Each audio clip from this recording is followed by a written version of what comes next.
nous sommes sur le carreau, celui des mines de fer de Segré, et donc, qui est une gigantesque œuvre industrielle qui ressemble beaucoup à une œuvre d'art, enfin à mon point de vue, qui est à la dimension d'un paysage.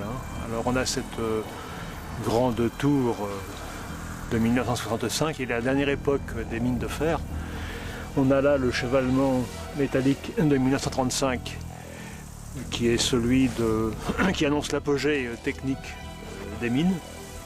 Et puis on a tout autour en fait des puits plus anciens, Loudon à Segré, ouvert au début du XXe siècle, et puis Bois 1, le premier puits, à environ 1 km à l'ouest vers Nivoiseau.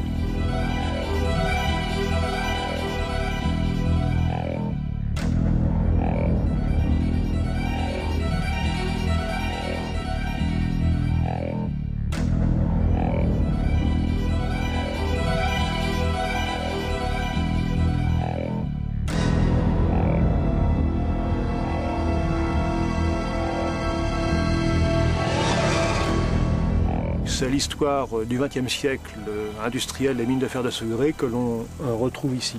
Alors, il est certain qu'à l'échelle mondiale ou même de la France, les mines de fer de Segré, c'est une mine de petite importance, mais avec la particularité d'avoir eu un minerai de très forte qualité, dans un contexte français où la minette lorraine est considérée comme un minerai à faible teneur. Alors ici, la particularité de ce caillou, c'est que dans ce poids-là, il y a environ presque 70% de fer contenu. Ce minerai broyé est en petits gravillons ou en poussière fine de moins de 50 microns, est susceptible d'être attiré par un champ électromagnétique induit par un tambour qui tourne, ce qui permet de manière très commode de le trier. Et là on a avec ce tambour magnétique l'outil qui caractérise les mines de fer de Segré, qui non seulement sont des mines pour extraire du sous-sol du minerai, mais qui sont aussi une usine, ou plutôt des usines, pour le traiter. Alors, si on suit un peu l'ordre chronologique et puis le processus de fabrication, Centrale 2 correspond au bâtiment qui incorporait la machine d'extraction du puits dit de Bois 2, qui était en face, à l'emplacement du grand chevalement béton. Et on y trouve encore une machine d'extraction de secours et puis de l'installation électrique de la mine qui a été en partie préservée, qu'on trouve également dans cet autre bâtiment qui est Centrale 3. Centrale 3, comme le nom l'indique, c'est le bâtiment où on a les machines qui permettaient de faire fonctionner le puits de Bois 3 avec une machine électrique encore en place qui était alimentée par des moteurs électriques qui sont encore présents, un système suisse Braun-Boveri. Et puis on avait aussi des batteries de compresseurs dont il reste le plus ancien ici, qui sont des Ingersoll Rand du début du XXe siècle. Donc tout ça c'est évidemment des pièces de musée. Et donc en face, on a Bois 3 qui comprend à la fois le système d'extraction, donc ce qu'on appelle le chevalement, la grande charpente métallique avec les deux molettes qui couronnent le haut de la charpente, sur lesquelles coulissaient les câbles sortant de ce bâtiment-là, et qui troyaient la cage, c'est l'ascenseur qui est au bout du câble, qui permettait de remonter le minerai, et puis en fait à partir des années 56-57, seulement les mineurs. Bois 3 n'ayant plus une vocation que de descente et de remontée du personnel. Quant à ce qui suit, ce qui est accolé au chevalement, eh bien, c'est l'usine de traitement. Alors il faut s'imaginer une usine de traitement comme étant une sorte de minoterie. C'est le même principe d'ailleurs. Donc le minerai de fer montait en haut du bâtiment, sortait sur les rails au niveau de ce qu'on peut appeler la recette de mine de ce bâtiment-là, et la berline s'encastrait dans un culbuteur. C'est un très bel objet qui ressemble à une grosse bobine creuse, cadre métallique, roue dentée, qui, comme le nom l'indique, culbute pour déverser la charge des minerais verticalement dans un itinéraire que le minerai, bon enfant, va suivre.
un ensemble très complet, un bois 3, où on a à la fois associé et encore en place pour l'essentiel avec l'outillage, le système d'extraction et le système de traitement du minerai. Alors on voit partant du bâtiment un transporteur qui s'arrête là, mais il faut se l'imaginer continuellement pour stocker le minerai broyé selon sa granulométrie dans différents silos d'attente, de stockage qui étaient sur ce carreau des mines et qui malheureusement ont été rasés dans les années 80 à 90, début années 80.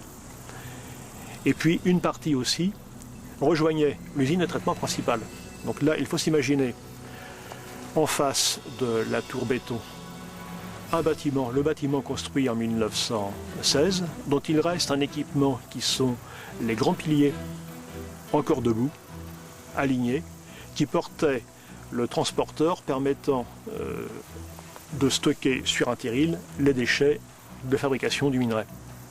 Donc on avait ce bâtiment en briques et en pierre appareillée, où il y avait du schiste ardoisier, enfin toutes les pierres locales, qui se dressaient telle une nef de cathédrale à une altitude, à une hauteur de l'ordre de 35 à 40 mètres, avec plusieurs niveaux, et qui contenait l'équivalent, en plus important même, de ce qu'il y a à Bois 3. Donc on avait à nouveau un concasseur, des broyeurs, des transporteurs, et avec un équipement qui s'est modernisé considérablement dans les années 56-57 et même encore courant années 60. Et dans un bâtiment annexe à ce bâtiment de 1916, donc un bâtiment dont il reste la carcasse, une partie de la carcasse métallique à l'ouest du chevalement en béton, ce minerai, donc réduit à des particules de moins de 50 microns, rejoignait un bâtiment qui était l'usine de bouletage.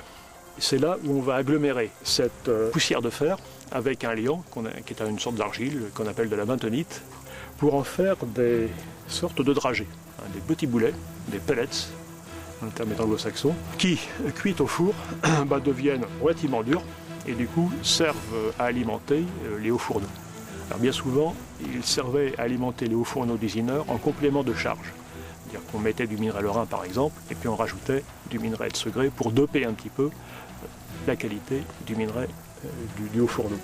Alors, en ce qui concerne le chevalement béton, il a remplacé en 1964-65 l'homologue de Bois 3 en ferraille, tout simplement parce qu'on modernise la mine. On met en place une extraction plus puissante avec une machine qui est encore en place, mais qu'on ne peut pas voir malheureusement maintenant, qui est dans le cube, porté par les 4 grands piliers. À l'intérieur, on a donc une machine extrêmement puissante, si je me souviens bien, c'est 600 chevaux de puissance, avec une poulie coupe.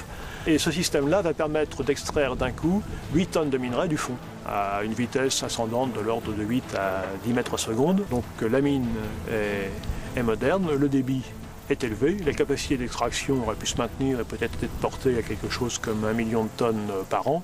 Mais on a vu que l'évolution de l'économie du minerai de fer et de la sidérurgie, dans le contexte d'une mondialisation qui déjà est plus qu'annoncée, fait que le marché s'efface progressivement. En 1976, on arrête la recherche de nouveaux gisements au fond, et puis 1985, en juillet, c'est la dernière berline chargée de minerai qui remonte.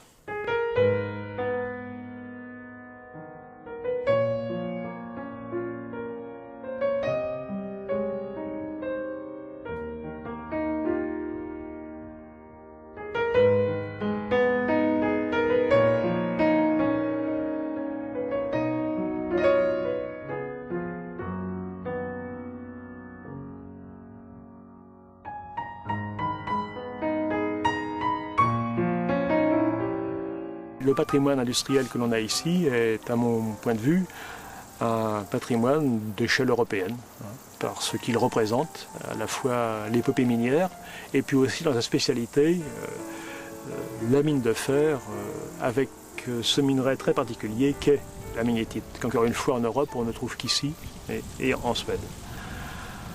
Alors c'est ce qu'on appelle un héritage aussi, suivant la formule anglaise, héritage culturel. donc d'un savoir-faire technique qui s'exprime à la fois dans une architecture imposante, dans des machines encore en place, et puis il ne faut pas l'oublier, dans les mémoires. Et c'est ça le plus fragile, ouvrières et d'ingénieurs et techniciens et d'employés et de familles qui ont vécu cette époque-là. Et c'est peut-être par là qu'il faudrait commencer un travail de sauvegarde, parce que c'est une mémoire bien évidemment volatile et périssable.